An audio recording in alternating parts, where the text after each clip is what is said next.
You're watching Nico's Reviews, and Happy New Year to you all. Today we're having a look at this 2008 Holden Commodore Ute in the Omega trim. The Omega is the base model in this lineup of Utes. In spite of the 10-year challenge, we're going to have a look at a slightly more than 10-year-old vehicle. So this vehicle is used every day by my grandpa for different things.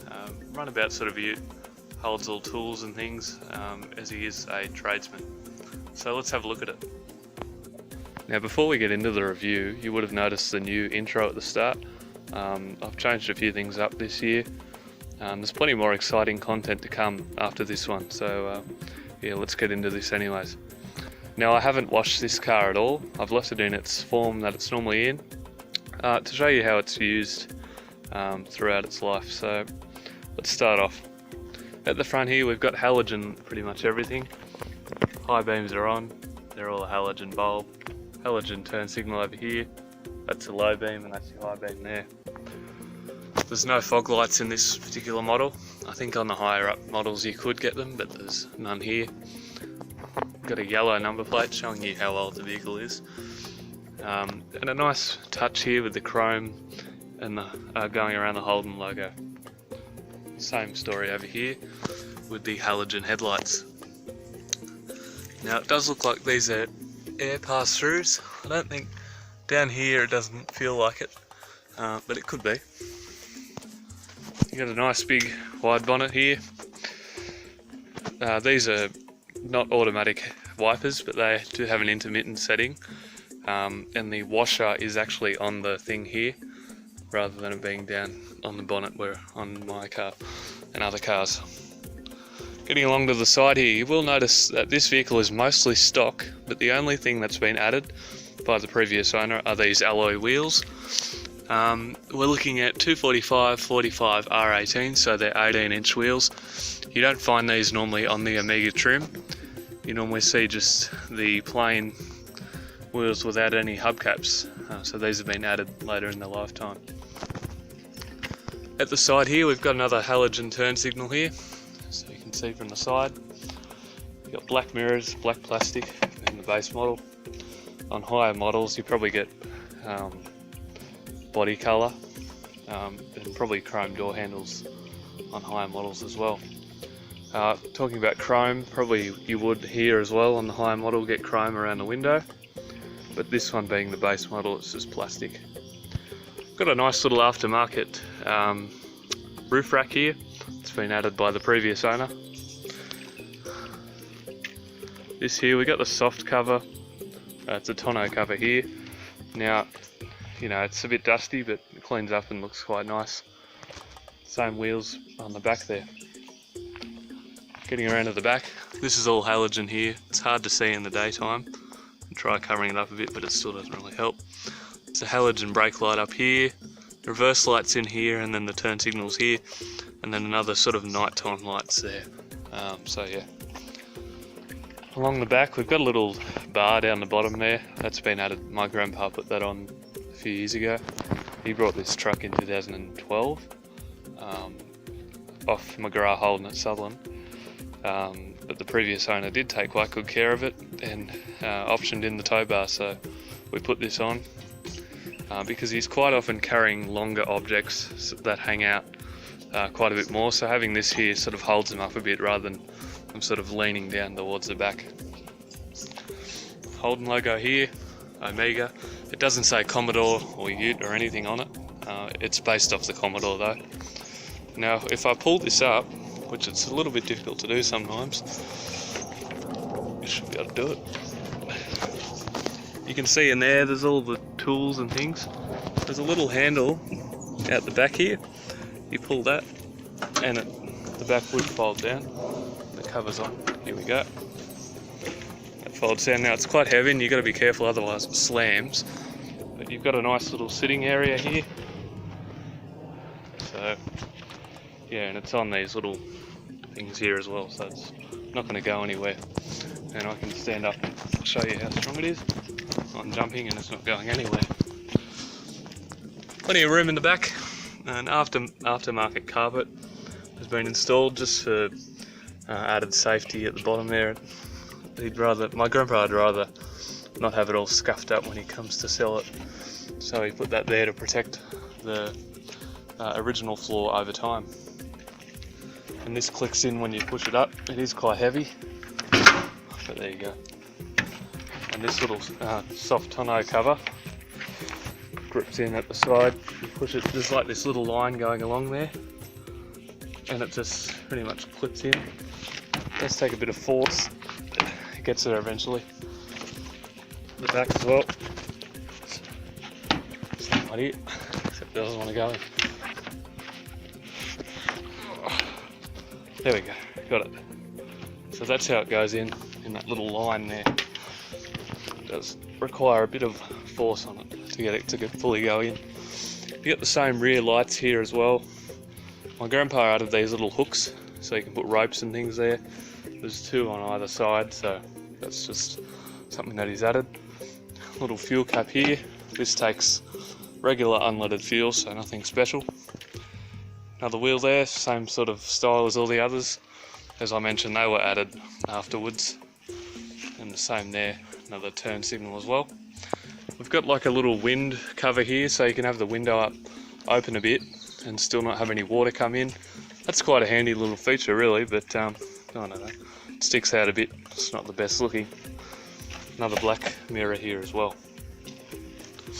Looking along the paintwork of the vehicle, it is a bit scuffed up, and that's to be expected. Something that's over 10 years old and used every day for building and other things, you do expect that it is going to get scuffed up a bit. Now this ute holds that little yellow mower that you can see. We put it up on the back. There's two ramps that go at the back and it drives it up, and it sits there, and it really pushes the back of the vehicle down. It gives it more stability as well.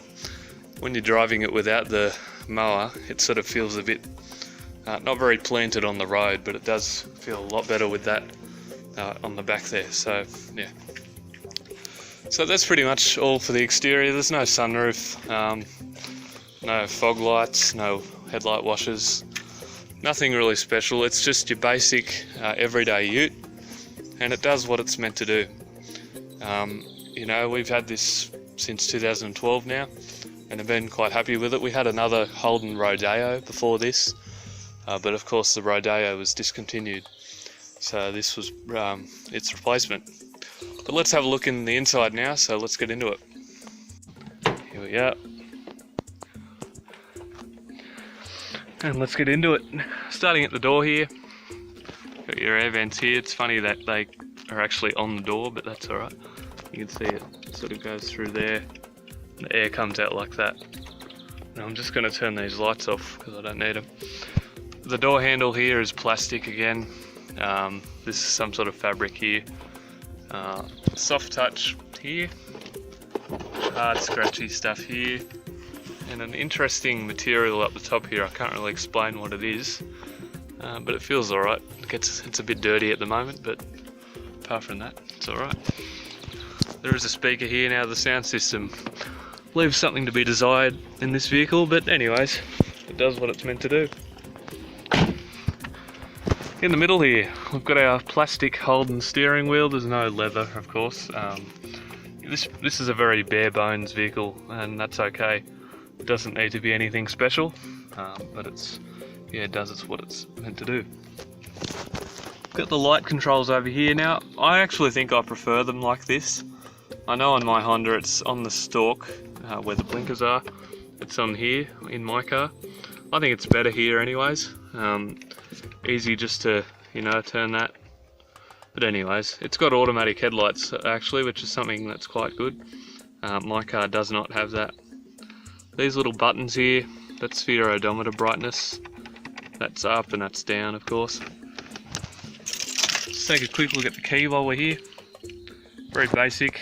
Got your lock in the middle here, unlock at the top, and on the back, that's a panic alarm button. If I hold that down, the car will start beeping and flashing and going crazy. Anyways, I'll turn it on so you can see the little display. Just turn the music down. It does this system check at the start. Tells you your speed and a few other things if I go through that. I'm not going to keep, I'll just leave it where my grandpa had it. There we go. Now it does have a digital speedo, which is quite handy as well. Over this side, that's your temperature of the oil.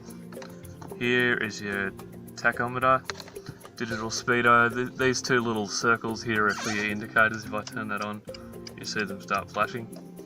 That's your speedo there. So you've got a digital and an analog, which is quite good. And a fuel empty sort of indicator there. And it's also telling me that the park brake is on now. For a Ute, and a Commodore Ute especially, it's quite nice to have a digital speedo. And I don't know why in a Honda, which is the top of the line model, I have no clue why it doesn't have a digital speedo in it. But anyways, that's alright. Along to the steering wheel now, it's pretty basic. It's plastic all around, plastic here as well. It's just like a stainless steel with the logo.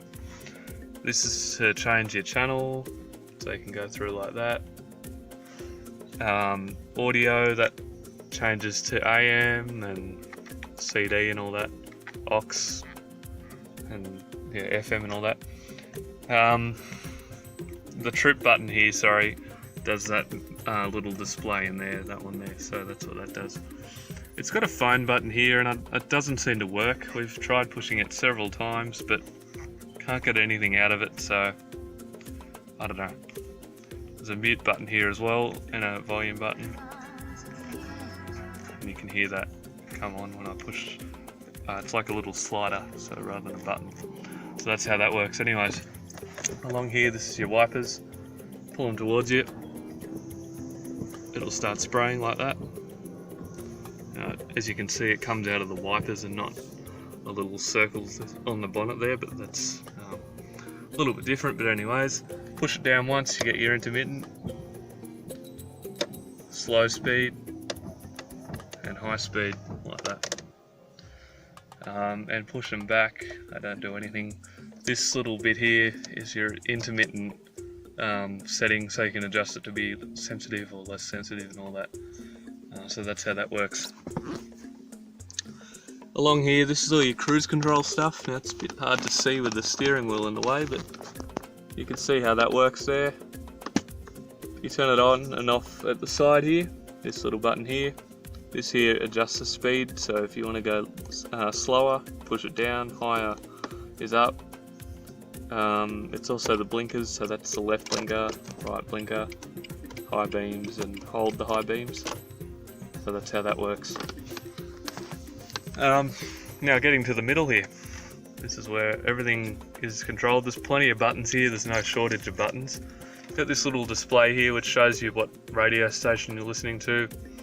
Pretty basic, it's got no satellite navigation, it's rather small, but it's there anyways. 2 air vents, they're controlled here like that. These are your hazards here. You've got a 6 CD player, which is pretty good. Modern cars don't have that because apparently CDs are out of date. Make up your opinions about that, I suppose. This is how you control your presets on the radio, like that. That's how you turn your radio on and off. So if I do that, it goes and it actually shows you the date. If I do that, turn it back on, and you can see the radio station that you're listening to. Band, that goes to AM and FM. ASM, I'm not sure what that is. I really don't know what that is. The time, that's how you adjust your time. Help, that brings up different options here. What does each button do? Help topics and all that. And I'll just press the exit button. Now to control that, you just use this little volume dial here.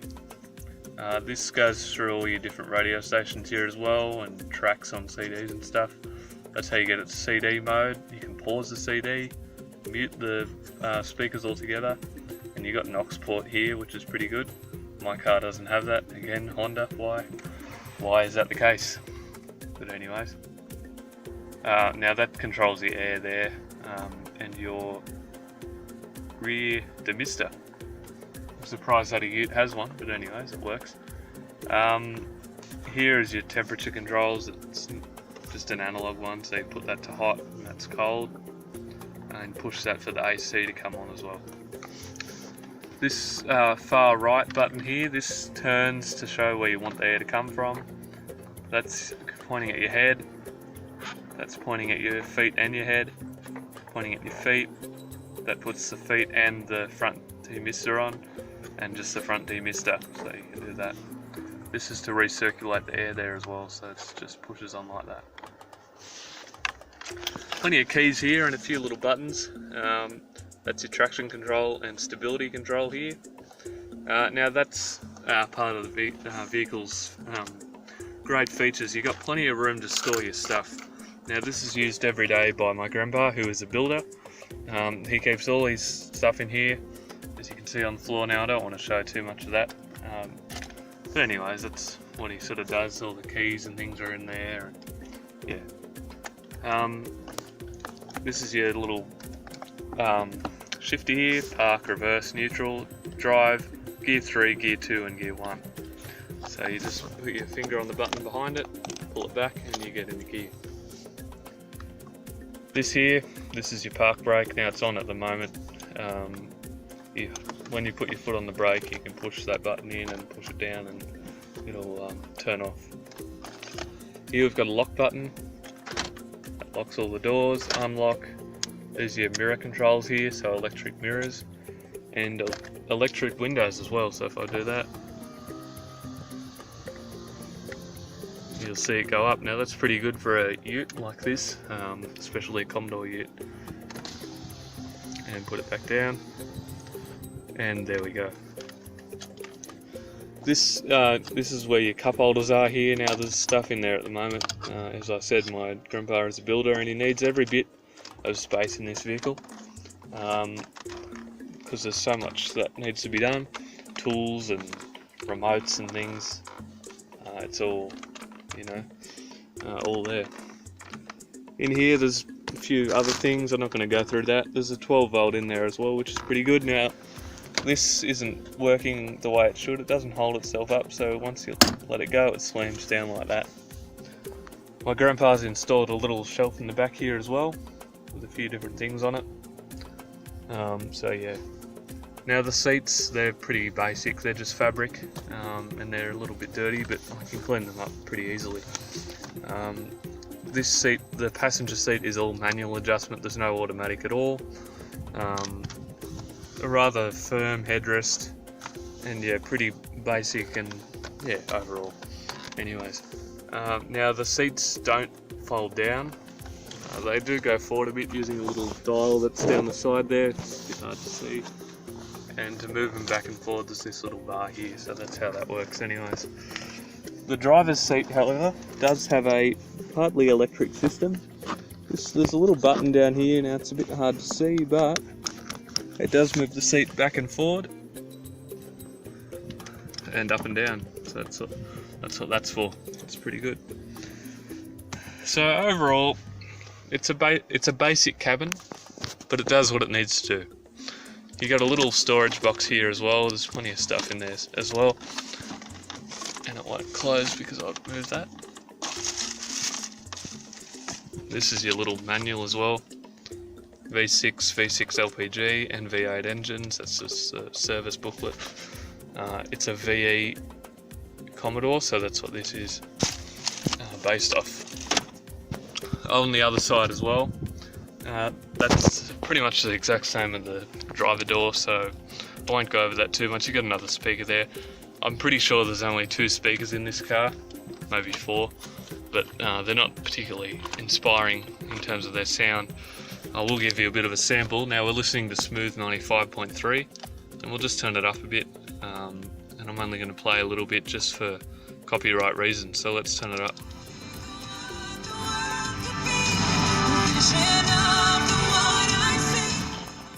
So there you go, there's your quick audio sample. Nothing special, but they get the job done. Now, up the top here, we've got these little fold down sunshades, I suppose you can call them. They've got a little mirror here as well, and it folds down like that. There's no light on them, which is a bit disappointing, but anyways. You've got your mirror here as well, which adjusts. It's got this little thing as well, point it up and down. So that's what that does. You've also got automatic lights here when you open the doors, and that's to turn them on. As well as the sunglass holder up here, which doesn't get used. Over this side as well, same story, there's no light, unfortunately. But that's alright, that can be forgiven. So yeah, overall, it's a basic cabin. It does what it needs to do. And it's pretty rugged overall. It's a bit dirty. It's pretty easy to clean up though. This material up here is sort of soft a little bit. That's all hard. And the same over here. It's got this little piece of plastic going through, which gives it a bit more of a, I don't know, a bit more of a modern feel, I suppose. It's all hard down here, as you can hear. This is another, it's supposed to be a grab handle, but it's got storage in there. It's meant to mimic the park brake on this side, so that's how that works anyways. Down the bottom there, it's an automatic. As you can see, you got your brake pedal there and accelerator over there. So that's how that works, and of course your little footrest there. So no clutch, it's not a manual. Now you'd often see these vehicles in V8 form. I think it's could be the SS. Correct me if I'm wrong, but I think that's the V8 model. Or there's a Storm and a few other ones as well that are more sporty than this one. This is the base model. So that's pretty much what you get in the base form. Now it's still pretty well loaded. Automatic headlights really surprised me. My car doesn't even have that, and it's meant to be the top of the line, so I don't know. But overall, you get what you get.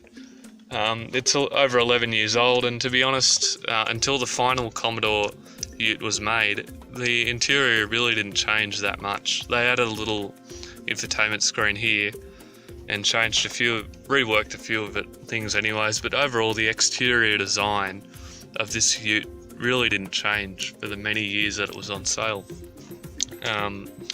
So yeah, that's pretty much the interior. There is a bit of room behind these seats as well, I should mention. You can move them right forward with this little bar down here. They move forward, and there's a little shelf behind there, but it's hard to see, and I'm not going to worry about it too much.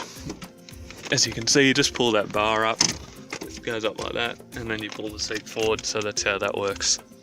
But overall, look, it's nothing inspiring.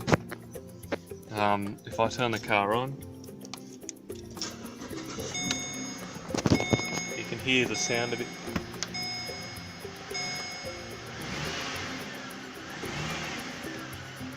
So it's got a bit of a rev, but nothing special. I've just done a bit of quick research on the engine of the vehicle, and here we are now looking at the specs.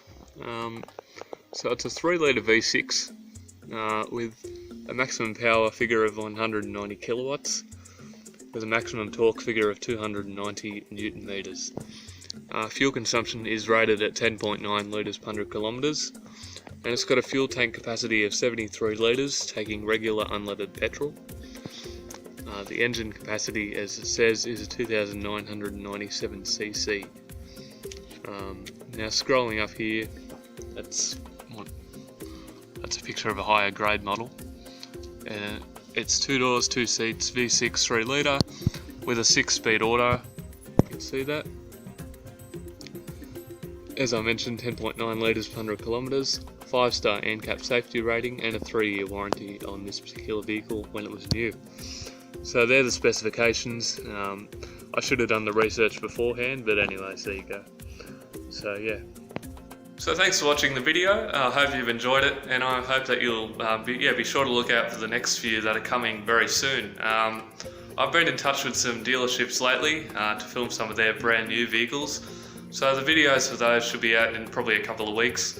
I apologise for the long amount of time it's been since the last one. I think it was November that I filmed that first car buying tips, but yeah, I hope this video has been alright. I will say that I'm looking for some more cars to film, not only new ones from dealerships, but if you've got any cars that you'd like me to have a look at, yeah, be sure to let me know. You can do so by commenting below or visiting my Instagram or Facebook if you've got that as well. So yeah, I hope you've enjoyed it, and we'll see you next time. Cheers, bye.